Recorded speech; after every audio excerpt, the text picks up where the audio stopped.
또 예배 자리에 나오신 우리 성도님들과 성도님들 가정마다 주님의 한없는 은혜와 평강이 넘쳐나길 간절히 소망합니다.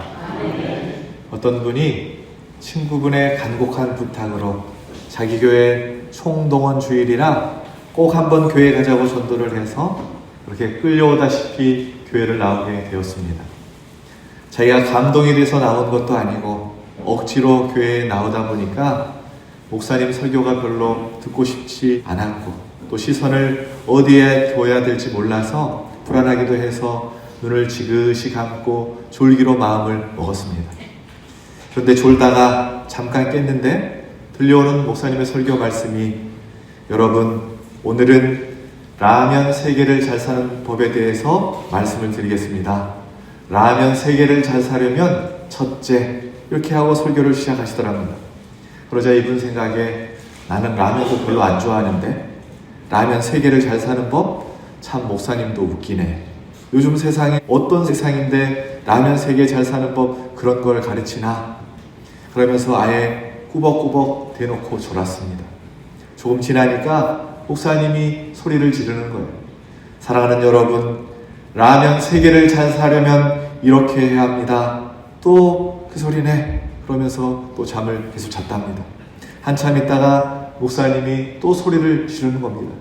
라면 3개를 잘 사려면, 그렇게 예배가 다 끝나고 집으로 돌아오는 길에 자기 친구에게 물었습니다. 야, 너네 목사님은 참 웃기더라. 요즘 세상이 어떤 세상인데 라면 3개 잘 사는 법 그런 걸 가르치고 소리 지르느냐? 또 니네 교인들도 참 웃긴다. 1시간 내내 죽치고 앉아서 라면 3개 잘 사는 법 그런 걸 듣고 가느냐?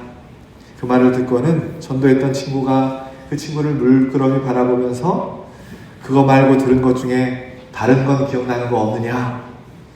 뭐 다른 건 말 안 하던데? 라면 3개 잘 사는 법 그것만 가지고 목사님이 냈다 소리 지르던데?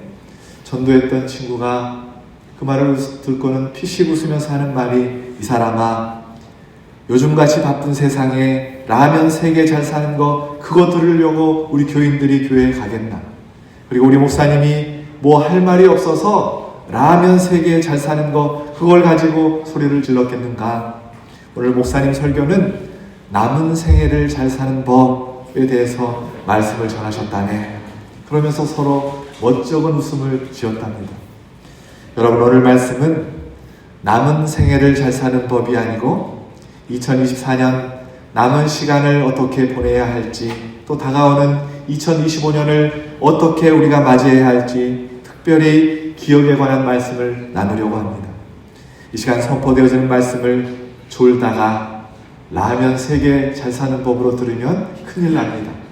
오늘도 들려오는 말씀을 나에게 주시는 하나님의 말씀으로 아멘하고 받으시고 주께서 주시는 은혜를 누리고 돌아가는 저와 여러분 되기를 주님의 이름으로 축원합니다. 아멘. 말씀을 사모하는 저와 여러분에게 성령께서 큰 은혜 주실 줄로 믿습니다. 아멘. 이스라엘 사람들이 좋아하는 단어 중에 하나가 기업이라는 단어입니다. 몇 해 전에 이스라엘의 대사관 주최로 성지순례를 아직 가보지 못한 사람들을 초대해서 이스라엘에 대해서 소개하는 행사에 제가 참여한 적이 있습니다. 사실은 그 설명이 기대가 돼서 간 것이 아니라 그 설명회가 끝나고 서울시청 옆에 소공동 롯데호텔이 있거든요. 그곳에서 이 설명회가 있었는데 설명회 끝나고 점심을 이 롯데호텔 뷔페를 준다고 해서 제가 그곳에 참석했습니다. 그런데 거기서 이스라엘에 관해서 참 많이 알게 되었습니다.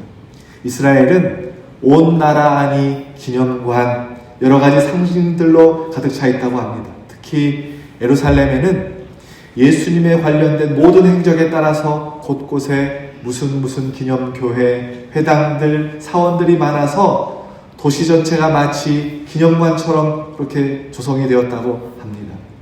통곡의 벽이라는 곳이 있는데 그곳은 이른 아침부터 많은 순례객들, 유대인들이 모여서 그 벽을 붙잡고 기도를 하는데 무슨 기도를 하냐면, 우리는 예루살렘이 회파되었던 이 수치를 잊지 않겠습니다. 꼭 기억하겠습니다. 그런 다짐과 같은 기도를 매일같이 성벽을 붙잡고 한다는 것이죠. 이 이야기를 듣고 있는 내내 참으로 안타까운 것은 이스라엘 사람들, 특히 유대인들이 정말로 기억해야 할 것은 기억하지 못하고 껍데기만 붙잡고 있다는 사실이었습니다. 유대인들은 예수님을 믿지 않습니다. 유대인들은 구약 성경만 믿어요. 예수님의 행적에 따라서 상징물과 기념교회를 세워놓았지만 예수님이 왜 유대 땅에 오셨고 예수님이 왜 고난을 받으셨고 왜 죽으셨는지 그 까닭도 모른 채 다른 것만 붙잡고 있는 그들의 모습이 너무나 안타까웠습니다. 그런데 여러분, 우리의 인생도 마찬가지인 것만 같습니다. 정말 중요한 것을 놓치고 우리가 살아가고 있습니다. 흔히 우리가 은혜는 물에 새기고 원수는 돌에 새긴다 라는 말을 합니다. 꼭 기억해야 할 것은 잊어버리고 기억하지 않아도 될 것은 기억하는 것을 일컬어서 하는 말이지. 우리가 정말 잊어서는 안 되는 것, 그것은 물에 새기듯 그냥 흘려보내버리고 잊어야 할 것들, 우리 속에 있는 어떤 답답한 감정들, 상처를 주었던 경험들, 이런 것들은 돌에 새기듯 그것을 잊지 않고 평생 붙잡고 우리가 그렇게 살아가고 있더라라는 것입니다. 여러분, 그렇다면 한 해를 마무리하는 이 시점에 우리가 정말 기억해야 할 것이 있다면 그것이 무엇일까요? 그것은 바로 하나님의 은혜입니다. 지나온 모든 세월들 돌아보아도 그 어느 것 하나 주의 손길 안 미친 것 전혀 없네. 하나님의 은혜로 저와 여러분이 오늘까지 살아온 줄로 믿습니다. 우리는 하나님의 은혜가 아니면 한순간도 살아갈 수 없는 사람들입니다. 매일매일 숨쉬고 먹고 입고 마시는 것, 이 모든 것이 하나님의 은혜입니다. 이렇게 찬양대에 앉아서 찬양하는 것, 이것도 하나님의 은혜입니다. 어떤 목사님께서 자기 교회 권사님 이야기를 해주셨어요. 이 권사님이 성가대 봉사를 하던 중에 열심히 하고 계셨는데 갑자기 말기암 판정을 받으셨어요. 그래서 이제 항암 치료를 받으셔야 했고 너무나 힘들어 하셨답니다. 목사님이 신방을 가셨는데 이 권사님이 목사님 손을 꼭 붙잡고는 하는 말이, 목사님 저에게는 소원이 있어요. 성가대 가운 입고 다시 하나님 앞에 찬양하고 싶어요 그러시더라는 거예요. 그래서 권사님, 무슨 그런 약한 소리를 하세요? 꼭 완쾌 되셔서 하나님께 날마다 찬양 올려드리세요 이렇게 말을 했는데 끝내 찬양하지 못하고 성가대석에 서지 못하고 그렇게 돌아가셨다고 합니다. 어떤 사람에게는 그 자리에 앉아서 성가대 가운 입고 찬양 드리는 게 인생의 마지막 소원인 사람이 있다라는 것이지. 여러분, 지금 이 자리에 앉아서 우리가 이렇게 예배 드리고 있는 것 너무나 당연하게 생각하지 마십시오. 지금 이 자리에 앉아서 예배 드리는 것도 하나님의 은혜입니다. 마지막 단 한 번이라도 예배당에 나와서 하나님을 마음껏 예배하고 싶습니다. 그렇게 마지막 소원을 가진 사람들이 있다는 것이지요. 그런데 아무리 하나님의 은혜가 크고 놀랍다고 하더라도 우리가 그것을 기억하지 못하면 아무 소용이 없는 것입니다. 하나님의 은혜를 기억하지 못하면 우리의 믿음은 금방 시들해지고 맙니다. 하나님의 은혜는 기억함으로 우리 안에서 다시금 살아나는 것이기 때문이지. 그래서 오늘 본문 말씀을 보면 하나님은 이스라엘 백성들이 요단강을 건넌 다음에 그 은혜를 기억하라고 말씀하고 계십니다. 하나님은 요단강을 건넜다는 그 기적 같은 일보다도 그것을 기억하는 일을 훨씬 더 큰 관심을 가지고 계시다는 것을 우리가 알 수 있습니다. 이스라엘 백성들이 요단강을 건넜습니다. 이 시기가 봄철이었기 때문에 홀몬산에 겨울내 얼어 있었던 그 눈이 녹아서 요단강으로 흐르고 또 장마철까지 겹쳤습니다. 그런데 여호수아 3장 15절에 보면 요단이 곡식 거두는 시기에는 항상 언덕에 넘치더라. 이 추수 봄철 때가 되면 요단강물이 범람했다라고 성경은 우리에게 가르쳐주고 있습니다. 평소에는 5m에서 30m 밖에 되지 않았던 이 강폭이 1.6km 훨씬 더 넓어졌지. 그리고 1, 2m밖에 되지 않던 수심도 3, 4m 깊은 수심으로 되어버리고 시속 16km가 되는 엄청난 급류가 요단강에 흐르는 시기가 되어버렸다는 것입니다. 급류가 흘러내리는 큰 강이 되어버렸습니다. 평소라면 그냥 걸어서 건널 수 있는 좁은 강이었는데 이제 사람의 힘으로는 어찌할 수 없는 커다란 강이 되어버렸다는 것이지. 요단강의 길이는 헐문산에서부터 사해까지 약 320km 어느 곳으로도 피해갈 길이 없었습니다.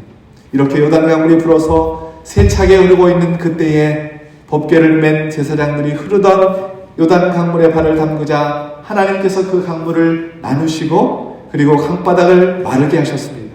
그리고 200만 명이 넘는 이스라엘 백성들과 가축들이 그 마른 땅으로 지나가게 하셨습니다. 이스라엘 백성들이 다 건넌 바로 그때 하나님께서 여호수아에게 명령을 주신 것입니다. 2절 3절 말씀 우리 함께 봉독합시다. 백성의 각 지파에게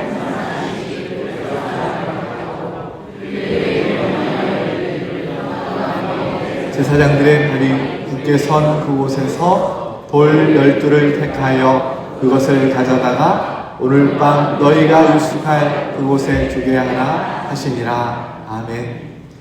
각 지파 중에 한 사람씩 12명을 택해서 강바닥에 있는 돌을 가지고 그것을 기념비로 세우라 라고 말씀을 하십니다. 왜 이런 명령을 하실까요? 이스라엘 자손에게 왜 이런 기념물이 필요한 것일까요? 다른 이유가 없습니다. 그것은 그들의 고질적인 망각 증세 때문이었습니다.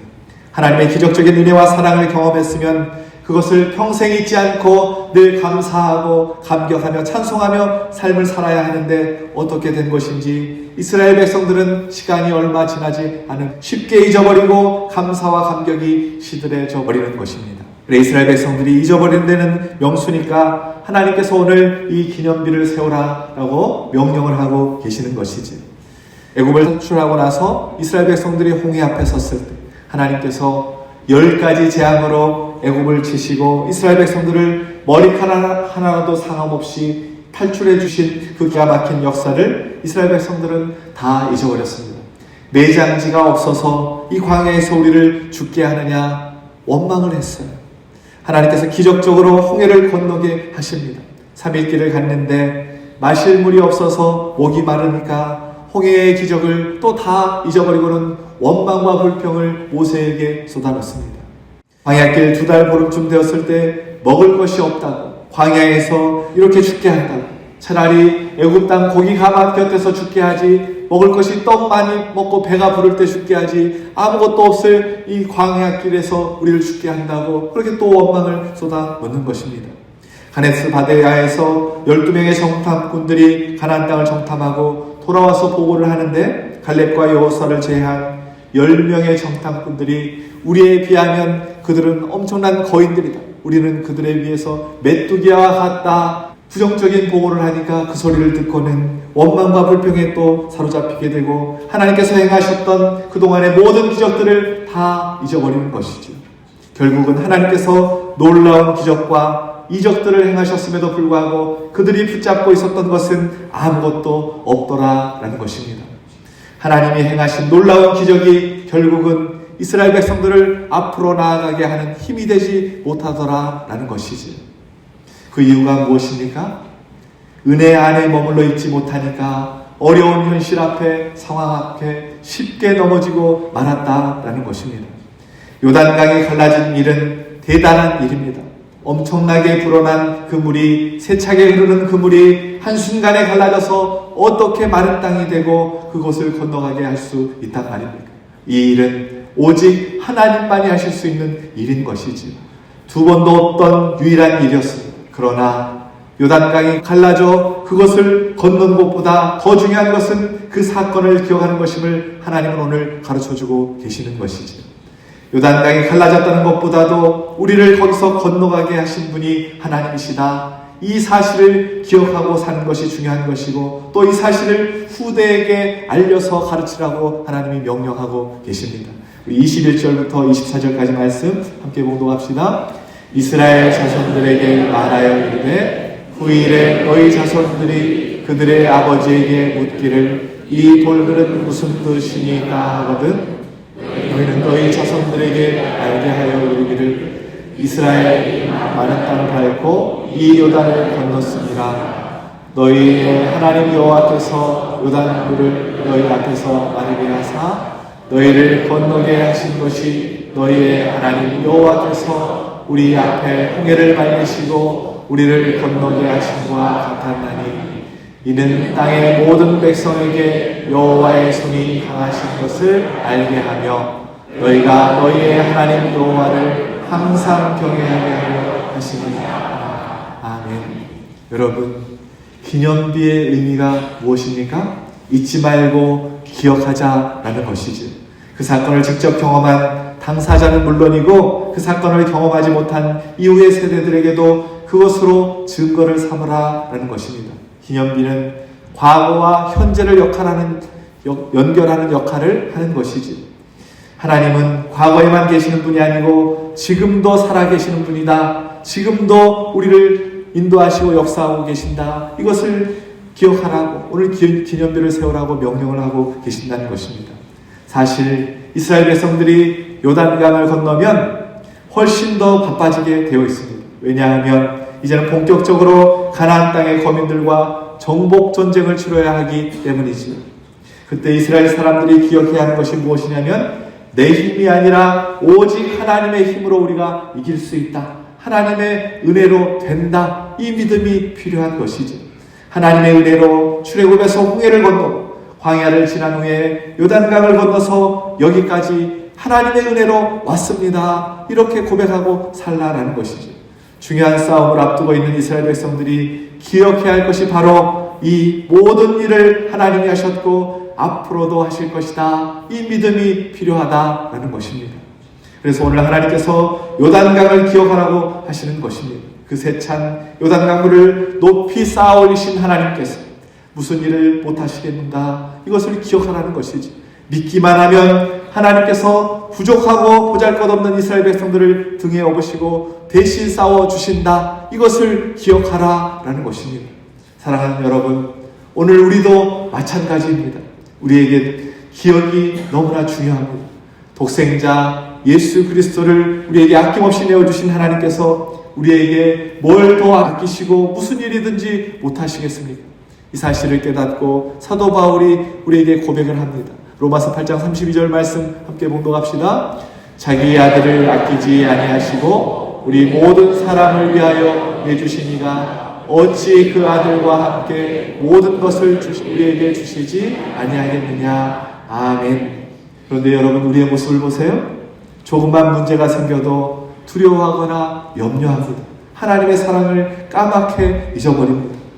여러분, 하나님은 최고의 시설에서 멋지고 세련된 건물을 기뻐 받으시는 분이 아니라 초가집이 되었건 지하 동굴이 되었던 이런 건물이 되었든지 간에 하나님의 은혜를 기억하고 예배하는 성도의 마음을 받으시는 분이라는 사실을 여러분 기억하실 수 있기를 소망합니다.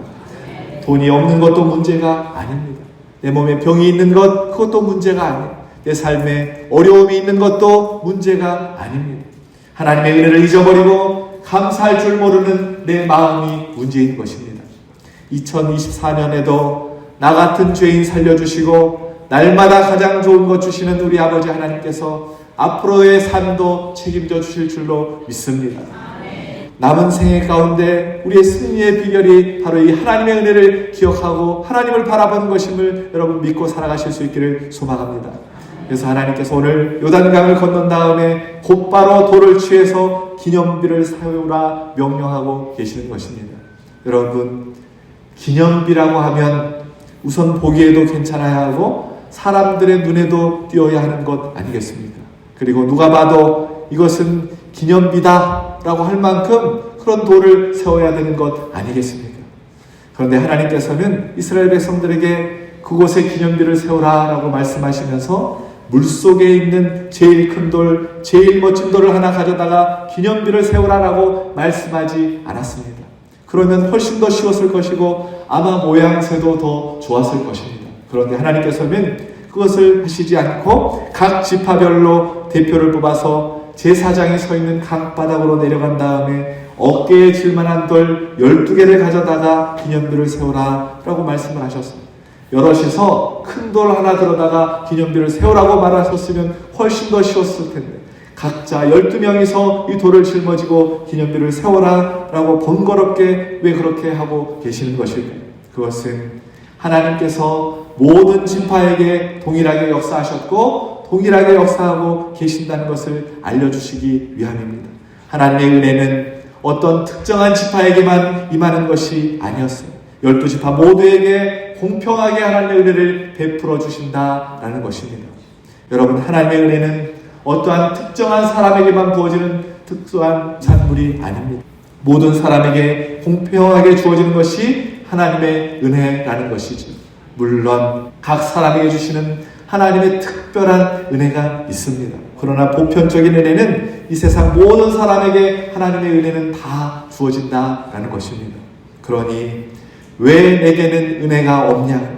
왜 나는 사는 것이 늘 이러냐고 하나님 앞에 말할 수 없다라는 것이지요. 목사님, 아니에요. 하나님은 불공평한 것 같아요. 올 한 해 제가 살아온 모습을 한번 보세요. 다른 사람의 기도는 다 들어주셨는데 내 기도만큼은 안 들어주셨어요. 다른 사람은 다 사랑하는 것 같은데 나는 사랑하시지 않는 것 같아요. 왜 나에게만 이런 고난을 주시는지 모르겠어요. 저를 한번 보세요. 다 성공하는데 전 이렇게 실패했잖아요.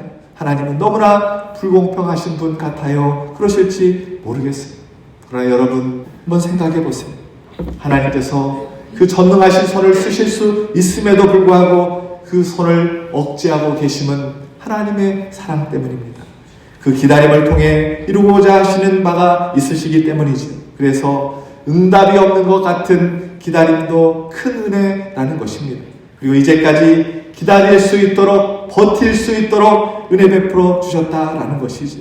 또한 고난도 은혜입니다. 사랑할 수 있으나 그 사랑을 멈추시는 것도 사랑입니다. 왜냐하면 사랑하는 사람이 고난 중에 있음을 지켜보는 것은 그 자체가 고난이기 때문에 그런 것이죠. 함께 그 고난을 짊어짐과 같은 것입니다. 이렇게 하심은 고난 후에 되어질 그 어떤 것을 하나님이 보고 계시기 때문이죠. 우리 눈에는 아직 그것이 보이지 않아서 너무나 힘들지만 하나님은 그 시간조차도 덮어주고 계시는 것입니다.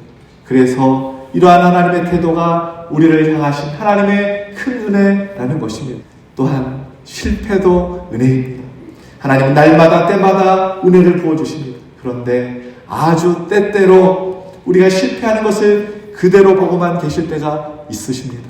마치 베드로가 예수님을 3번 부인하는 실패를 저지를 때와 마찬가지인 것 같습니다. 실패 자체는 마시기에는 쓴잔이고 부끄러움이지만 그로 인해서 맛보는 은혜는 성취보다 훨씬 더 깊고 풍성한 것임을 깨닫게 하시기 위함이라는 것이지. 그러나 때가 되면 이 모든 것, 기다림도 고난도 실패도 하나님께서 깨끗이 처리해 주시고 바라던 열매를 거두게 해 주신다라는 것이지. 이미 그런 과정 가운데 저와 여러분이 서 있습니다. 그러므로 어떠한 상황 가운데서도 공평하신 하나님의 은혜가 있음을 기억하시고 기다림 중에 고난과 실패 중에 있다고 하더라도 감사 찬양하실 수 있는 우리 기독교 모든 성도님들 되시길 주님의 이름으로 축원합니다. 또 여러분 보세요. 지금 기념비를 세운 이 돌들은 어디에서 가져온 돌입니까? 하나님께서 어디에서 가져와서 이 기념비를 세우라고 말씀하고 계십니까? 산에 있는 바위를 가져다가 기념비를 세우라고 하신 것이 아니에요. 여기저기에 잘 보이는 곳에 있는 돌을 가져다가 세우라고 한 것도 아닙니다.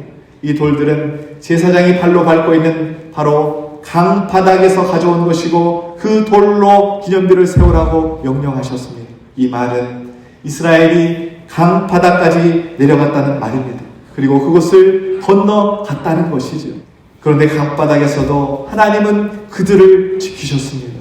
물이 그들을 덮지 못하도록, 그들을 엄몰하지 못하도록 하나님께서 물벽을 붙잡고 계시고 이스라엘 백성들이 무사히 요단강을 건너게 하셨다라는 것입니다. 우리도 살아가다 보면 강바닥까지 내려가는 경험을 할 때가 있습니다. 아마 지금 우리 중에는 그런 형편과 처지로 강바닥에 내려간 것 같은 그렇게 삶을 살아가고 계신 분이 계실지 모르겠습니다. 그러나 여러분 기억하십시오. 힘들고 어렵지만 바로 그 자리가 하나님의 은혜를 경험하는 자리임을 아셔야 합니다. 그곳에 하나님이 함께 하십니다. 바로 그 자리가 하나님을 경험할 기가 막힌 자리라는 것을 여러분 믿으실 수 있기를 소망합니다. 감리교 창시자인 요한 웨슬러라는 사람이 있어요. 요한 웨슬러가 6살 때 집에 불이 나서 모든 것이 다 타버린 일이 있었습니다. 그때 가족들은 급하게 그 불을 피해서 화를 면했지만 이 요한 웨슬러만이 집안에 갇혀 있었어요. 6살 난 요한 웨슬러만이 갇혀 있었는데 아무도 그 사실을 몰랐습니다. 지붕이 거의 무너져 내려가는 순간까지도 이 사실을 아무도 몰랐어요. 그런데 요한 웨슬러가 막 울고 있으니까 아버지가 그 소리를 듣고는 웨슬러가 요한이 안에 들어있구나라는 사실을 깨닫고는 집안으로 돌려가려고 했는데 계단이 다 터버려가지고 요한의 방까지 갈 수가 없었습니다. 2층에 있었는데 갈 수가 없는 것이었어요. 그 자리에 이 아버지가 무릎을 꿇고 하나님 앞에 도움을 간청했어요. 그러는 사이에 이 요한이 창틀에 이렇게 버티고 선 모습을 보고는 사람들이 건장한 남자가 목마를 태워가지고 이 요한을 받아 내렸습니다. 그러다 얼마 안 돼서 지붕이 폭삭 무너져 내리는 것이었어요. 하마터면 이 요한도 죽을 뻔했던 것이죠. 그 사건은 웨슬러에게 평생의 기념이 되었습니다. 그리고 후일에 자신의 초상화 밑에 이렇게 적어 놓았습니다. 이 사람이 바로 불 속에서 끄집어낸 타다 남은 나무 조각이 아닌가. 이 사람이 바로 불 속에서 끄집어낸 타다 남은 나무 조각이 아닌가. 그렇게 자신을 표현해 놓았다는 것이지. 그 간증은 평생 자신을 승리하게 할 수 있었다라고 고백을 하고 있습니다. 사랑하는 여러분, 지금 우리 눈앞에 자신의 힘으로 도무지 건널 수 없는 요단강과 같은 어떤 불가능의 강이 넘실거리고 있으십니까? 요단강을 마르게 하시고 건너게 하신 하나님께서 그 일을 통해서, 그 사건을 통해서, 그 고난을 통해서, 그 아픔을 통해서 저와 여러분에게 하나님께서 이렇게 일하셨다고 표징이 되게 하실 줄로 믿습니다. 그 은혜의 하나님을 붙잡고 남은 인생 살아가시는 우리 유독의 모든 성도님들 되시길 주의 이름으로 축원합니다. 그런데 오늘 말씀을 자세히 보면 하나님께서 요단강을 건넌 이스라엘 백성들에게 12돌을 취해서 기념비를 세우라고 명령하시는데 이 12돌을 이스라엘의 진영에만 세우라고 하지 않으셔서 한 곳이 더 있습니다. 9절 말씀을 함께 공독합시다. 여호수아가 또 요단 가운데 곧 언약궤를 맨 제사장들의 발이 선 곳에 돌 12돌을 세웠더니 오늘까지 거기에 있더라. 강 바닥에도 하나님께서 여호수아에게 강 바닥에도 기념비를 세우게 하십니다. 다시금 요단 강물이 흐르게 되면 보이지 않을 곳 아닙니다. 왜 하나님은 그곳에 기념비를 세우라고 말씀하고 계시는 것일까요? 세찬 강물에 빠져 죽었을 나를 살리신 하나님의 은혜를 망각하지 말고 늘 마음판에 새겨서 하나님의 은혜를 기억하고 살라라는 것입니다. 사랑하는 여러분, 2024년 마지막 주일 예배를 드리고 있는 우리에게 하나님께서 명령하고 계십니다. 하나님의 은혜를 기억하라 라는 것이죠. 은혜를 받은 것으로 끝나지 말고 그 은혜를 기억하고 기념하라 라고 명령하고 계십니다. 2024년 지나온 모든 시간들이 하나님의 은혜로 된 것입니다. 아멘 하셔야 할 텐데요. 베풀어 주신 하나님의 은혜를 기억하고 그 은혜 앞에 감사 감격하며 다가오는 2025년도 요단강과 같은 도무지 넘지 못할 장벽이 눈앞에 펼쳐진다고 해도 그 깊고 어두운 강 바닥에 마른 땅으로 길을 내시는 전능하신 하나님이 우리와 함께 하신다. 우리의 길을 인도하고 계심을 믿으시고 베풀어 주실 하나님의 은혜를 기대하며 소망하며 다가오는 2025년 새해를 맞이하시는 우리 유독의 모든 성도님들 되시길 예수 그리스도의 이름으로 축원합니다.